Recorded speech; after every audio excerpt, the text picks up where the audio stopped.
बात करेंगे हम अखिलेश यादव के बारे में, जो पहले 2017 से पहले वो यूपी के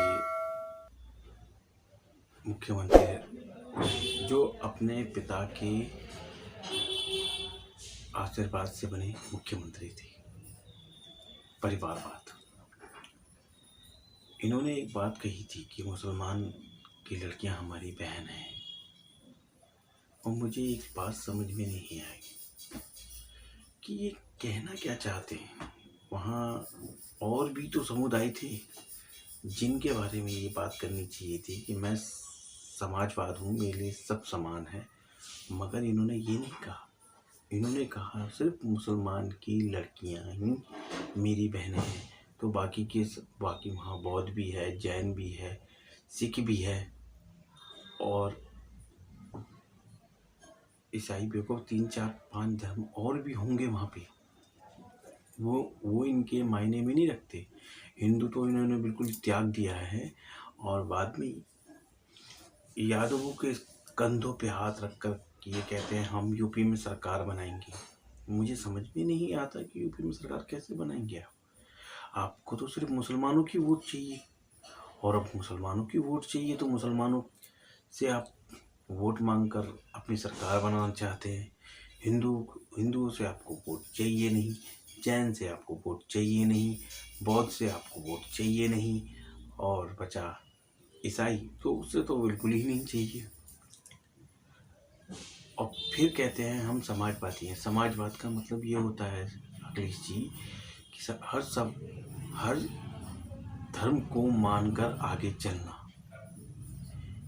अभी कुछ दिन पहले की बात है कि योगी महाराज जी ने ये कहा कि ऐसा है कि हम हर मंदिर के अंदर आने वाली नवरात्रों के लास्ट वन नौवा जो होगा वो रामनवमी होगी, तो हम हर मंदिर के अंदर रामायण पढ़वाएंगे। तो उनके ही एक प्रवक्ता जिसका नाम मैं लेकर यहाँ कोई वो संबोधित नहीं करना चाहता, मगर उन्होंने ये कहा कि सरकार तो सेकुलर है।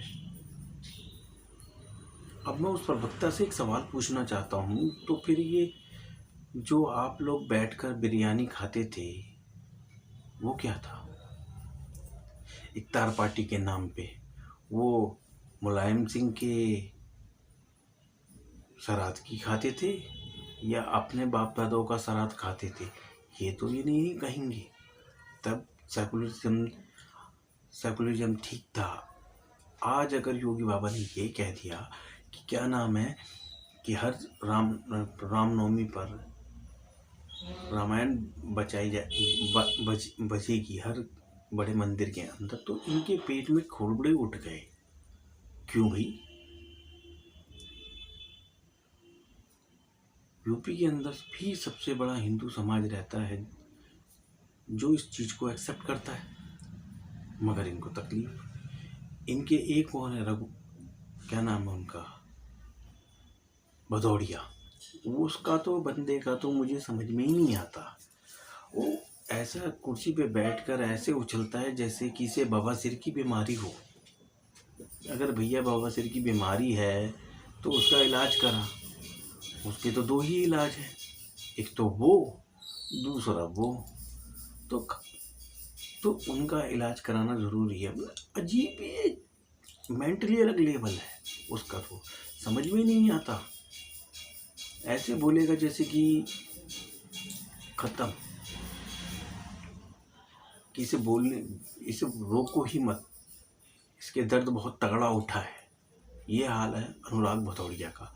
कुछ दिन पहले उन्होंने क्या नाम है यमुना एक्सप्रेस वे पे उन्होंने गाड़ी रुकवा कर झंडा हाथ में समाजवादियों का झंडा लेकर गाड़ी रुकवाई थी। उसके बाद मुझे एक बात याद आई, अगर इसी परिस्थिति से रहे तो मुझे ज़्यादा नहीं दूर नहीं लगता कि अनुराग भदौड़िया को कुत्ता वाली गाड़ी भी उठा के लेके जाएगी।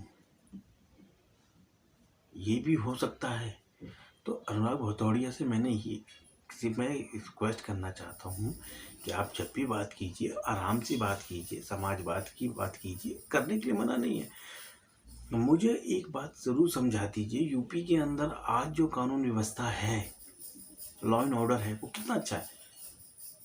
अतीक अहमद जैसे बड़े बड़े भूमाफिया, इन्होंने कब्जा कर रखा था। अखिलेश यादव, मुलायम सिंह ने क्या इनको छुड़वा लिया। वो तो इनकी ताबेदारी करते थे। आज तक कभी भी इन्होंने उनके ऊपर कोई एक्शन नहीं लिया। और तो और उनको अपनी अपने टिकट देकर विधायक तथा सांसद बनवाया। ये हाल तो अखिलेश यादव का था।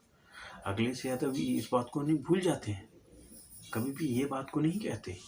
मगर अखिलेश यादव को ये याद है कि भाई कि मोदी राज में कोरोना में ये हुआ, मोदी राज में ये। अरे भाई मेरी बात सुन। 2017 से पहले वहाँ पर किसी गरीब आदमी की ज़मीन पर कोई माफिया कब्जा कर लेता था, वो बेचारा कोर्ट के चक्कर लगाता लगाता अंत में छोड़ ही देता था। आज ज़मीन की कब्जा हो गया। आज जाके देखो ना, लॉ एंड ऑर्डर। सीधी सी बात है, एक गरीब आदमी की भी ज़मीन, एक गरीब आदमी का भी पैसा अगर कोई छीनेगा, झपटेगा या गुंडाई दिखाएगा, तो उसके लिए दो ही जगह है योगी राज में, या तो बाहर या फिर जेल के अंदर। तो हर किसी को ऐसा शांति वाला जगह चाहिए।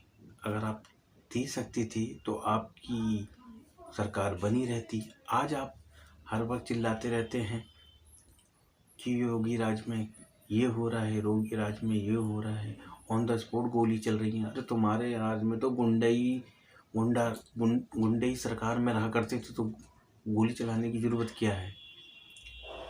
पुलिस के हाथ बांधे हुए रहा करते थे, तो उनको ज़रूरत ही क्या है। वो तो खुलेआम जो करना चाहते थे करते थे, उनको कोई आपत्ति थोड़ी ना थी किसी चीज़ की। वो कुछ करने के लिए वो होते थोड़ी ना थे। आज जब योगी राज के अंदर ये सब चीज़ें देखकर आपको लगता है कि मैंने जो पढ़ाई की ऑस्ट्रेलिया में जाके, आजकल ऑस्ट्रेलिया वाले भी इस बात को ढूंढ रहे हैं कि हमारे यहाँ से एक यूपी का लड़का पढ़ के गया था, उसके बाद समझ नहीं आया अभी तक वो कहाँ गया। ऐसे टैलेंटेड बंदा तो हमारे को चाहिए था। ये यूपी में क्या कर रहा है। आपने दो बार दो गठबंधन बनाए, मगर गठबंधन का नतीजा क्या निकला, कुछ भी नहीं। पहले यूपी के दो लड़के, फिर उसके बाद बहन भुआ के साथ, फिर राजवीर के साथ, तीन गठबंधन बनाने के बाद भी अगर आप समाजवाद पार्टी को आगे नहीं बढ़ा पाए, तो इसका मतलब है आप फेल हो चुके हैं। आपको राजनीति से संन्यास लेना चाहिए। ये मानने वाली बात है कि आपको अभी भी ये सोचना बाकी है कि आप भी यूपी के लिए लायक नेता नहीं बने। मुलायम सिंह ने तो कार सेवक के ऊपर गोली चलवाई थी, आपने तो सीधा ही किस्सा ही ख़त्म कर दिया ये कहकर कि मुसलमान की लड़कियां हमारी बहन हैं। मुझे एक बात की पर आज भी हंसी आती है अखिलेश यादव के ऊपर कि यार क्या बंदा है, मुंह पे राम बगल में छुरी वाला टाइप का काम करता है ये। सीधी सी बात, कहता है हम समाजवादी हैं। अरे और तेरे बगल में तो छुरी है। सिर्फ वोट लेने के लिए ही हिंदू समाज है। वोट ले ली, उसको दबाओ, उसको कुचलो, उसको जैसे चाहे करो, बस। बाकी समाजवाद है, हम समाजवादी हैं, हम समाजवादी हैं। अरे काहे के समाजवादी हैं यार, झूठ बोलते हो, शर्म नहीं आती। तुम्हें सत्ता मिलने के बाद तुम्हें खुद के दम पर तुम्हें सत्ता नहीं मिल पा रही। आज भी तुम्हें डूब मरना चाहिए चुल्लू भर पानी के अंदर। बाप के कंधे पर बने, अपने कंधे पे बनने में तुम्हारे को बहुत साल लग जाएंगे।